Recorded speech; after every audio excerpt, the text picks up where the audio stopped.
नमस्कार दोस्तों, मैं अंकुर उपाध्याय स्वागत करता हूं आप सभी का आपके अपने YouTube channel share market analysis में।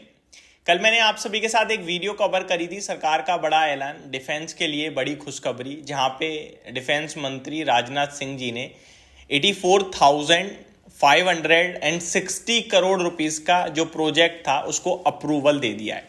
ये कितना पॉजिटिव हो सकता है, कितना बेनिफिशियरी होगा डिफेंस कंपनियों के लिए, इस सब के बारे में कल डिटेल में आप सभी के साथ ऑलरेडी डिस्कस किया था। जिसके बाद काफ़ी सारे कमेंट्स थे, भाई मेरे पास तो BEL है, मेरे पास HAL है, कोई कह रहा था मेरे पास BDL है, कोई कुछ कह रहा था। मतलब मैक्सिमम कमेंट्स ये थे कि मेरे पास तो ये शेयर है, मैं क्या करूं।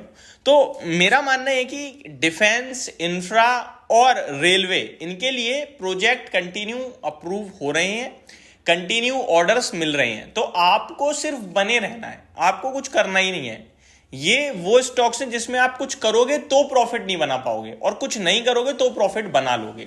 हाँ, अगर मेरे पास शेयर नहीं है तो मेरे को कुछ करना पड़ेगा। वो ये है कि भैया मेरे को खरीदना पड़ेगा। अब आता है सबसे इंपॉर्टेंट सवाल, भाव क्या होना चाहिए खरीदारी का। तो चाहे HAL हो, BDL हो या BEL हो, तीनों ही स्टॉक्स बहुत वॉलेटाइल रहते हैं मार्केट में, यानी कि बहुत तेजी से ऊपर नीचे करते हैं। तो आप अपने फंड को बचा के रखो। मैंने को समझ लेना है, मेरे को एक एक्स अमाउंट लगाना है इन स्टॉक्स में। तो मैं गिरावट में, जब भी कोई मार्केट की करेक्शन या इन स्टॉक्स में गिरावट होगी, ऐसा नहीं है कि बाजार में चीजें गिरती नहीं है, गिरती हैं, डेफिनेटली गिरती हैं। अभी 2-3 ट्रेडिंग सेशन पहले ही आपका BDL 175 होके आया है, HAL 2800 होके आया है, BDL आपका 1500 होके आया है। तो गिरते सब हैं, बस उस गिरावट में आपको डर की अपेक्षा है, खरीदारी करनी है, दैट्स इट। आपने ये कर लिया ना 3-4 बार, आपका पैसा जो है वो मार्केट में लग चुका है, आप जिस शेयर में चाहते थे उस शेयर में लग चुका है। अब आपको करना है इंतजार, वेट। क्यों कह रहा हूं मैं ऐसा? देखिए, डिफेंस में बजट 2024 में अनाउंसमेंट करा है गवर्नमेंट ने। अराउंड 4.42 लाख करोड़ का जो खर्चा था करने वाली थी सरकार, उसको बढ़ाकर गवर्नमेंट ने इस बार आपके लिए जो अनुमान निकाला है वो लिया है 6.22 लाख करोड़ का, जिसमें कुछ लोग कह रहे हैं 6.22 लाख करोड़ का, तो कहीं लिखा है 4.55 लाख करोड़। जो भी अमाउंट है छोड़ देते हैं FY25 के लिए, लेकिन इतना खर्चा गवर्नमेंट करने ही वाली है, ये एक श्योर है। तो आपको सिंपल इतना समझना है कि अभी तो 84,000 करोड़ का अप्रूवल आया है, अभी तो FY25 शुरू भी नहीं हुआ।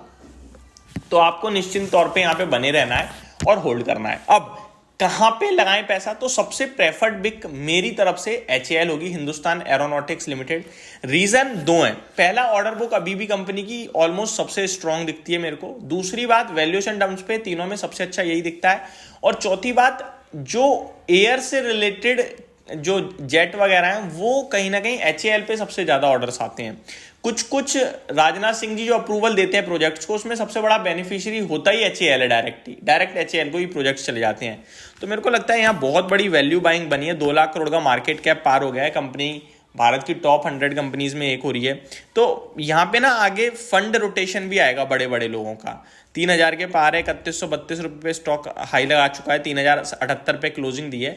तो कोई भी गिरावट आती है 2800, 2750, वहाँ आप निवेश करें। एक कंसोलिडेशन चल रहा है और मुझे लगता है जल्दी ब्रेकआउट आ गया तो फिर फ्रेश राउंड ऑफ तेजी स्टार्ट होनी चाहिए इस शेयर में। वहीं दूसरी तरफ बात करूं मैं BEL की, तो यहाँ ऑलरेडी ना तेजी बन चुकी है और मेरे को लगता है थोड़े वैल्यूएशंस भी 38-40 के PE पे आ गया, स्ट्रेच हो रहे हैं। और लेकिन कंपनी में यहाँ भी दम है भाई साहब। 1,40,000 करोड़ का इस कंपनी का भी मार्केट कैप हो रहा है, 40-45 करोड़ की ऑर्डर बुक हो रही है कंपनी की। और HAL का 2 लाख करोड़ का मार्केट कैप हो रहा है, लगभग 90,000 करोड़ की ऑर्डर बुक पहुंच रही है। तो दम तो इनमें भी है। और टेक्निकल टर्म्स पे HAL हो या BDL हो, दोनों ही स्ट्रॉन्ग्स दिख रही हैं। नीचे से रिकवर होकर वापस से चलना शुरू हुआ है, अभी 174 का लो लगाया, दोबारा ऊपर आया। बट अभी BEL में मेरे को लगता है थोड़ा वेट करना चाहिए। वहीं BDL बहुत ज़्यादा वॉलेटाइल रहता है और HAL और BEL के कंपेरिजन में उतना कुछ खास मूव भी नहीं देता है। वैल्यूएशन टर्म्स में 65 के PE पे है, तो ये तो चारों में PE के रेशियो में तो सबसे महंगा ही दिखता है। तो यहाँ मैं भी थोड़ा सा कहूँगा वेट करें, वो ज़्यादा बेटर ऑप्शन होगा आप सभी के हिसाब से। आगे क्या इन शेयर्स में पोजीशन लॉन्ग टर्म, मतलब यहाँ से अभी कैरी करेंगे तो कोई दिक्कत परेशानी मेरे को नहीं लगता कि कोई दिक्कत या परेशानी है। आप डेफिनेटली होल्ड कर सकते हैं।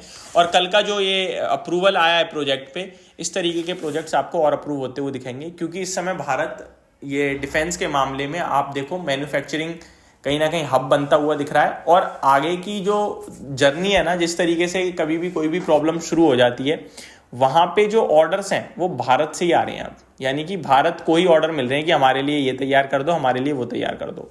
तो ग्लोबल सप्लायर भी हम एक समय पे आते हुए दिखेंगे, बनते हुए दिखेंगे, जिसका सबसे बड़ा फायदा भारतीय डिफेंस कंपनी को होने वाला है। साथ ही साथ आपको कुछ और कंपनियों के नाम भी बताना चाहूंगा, जैसे भारत फोर्ज है, अभी रिसेंटली बहुत टूटा है, इन्हें भी डिफेंस का लाइसेंस मिला है, इन्हें भी ऑर्डर्स मिल सकते हैं डिफेंस से रिलेटेड।